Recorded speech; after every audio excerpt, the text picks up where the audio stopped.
This is a very common occurrence. In fact, it's called the power curve. I'll spare you the calculus behind it, but a power curve is a curve, on an x and y axis as it arcs up, and then it gradually stalls.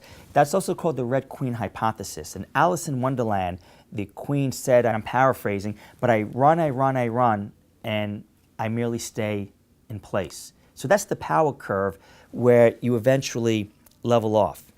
And the reason why that happens is because the company is doing the same things that made them successful.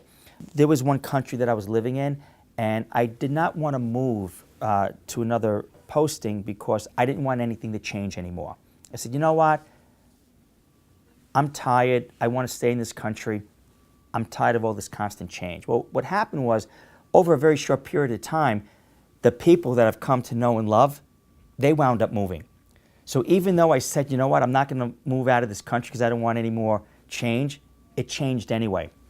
So the reason why the Red Queen hypothesis or the power curve happens is because the company is doing the same thing that it does that made it successful, despite the fact, Russell, that the global externalities in their own SWOT analysis has changed. So you have to jumpstart that power curve by reinventing yourself. We look at IBM, they made hardware, they made computers, then they got into consulting. So they had that power curve, they stalled, but then they developed a new curve, they developed a new business. We've seen this with Xerox.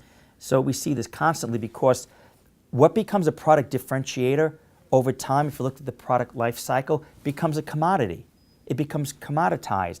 So clearly you have to develop new bells and whistles to rejuvenate your newfound commodity back to a product differentiator. But if you're doing what made you great to get there, that's why companies stall. And you really have to embrace the thing that hurts you, and that means change and abandoning the things that already made you successful. But just like I didn't want to move from that country because I wanted I wanted a more stable environment, that environment changed anyway. So I say it's going to happen anyway. So an abbot in a Buddhist monastery once told me, embrace the thing that hurts you. And it winds up hurting you less as a result.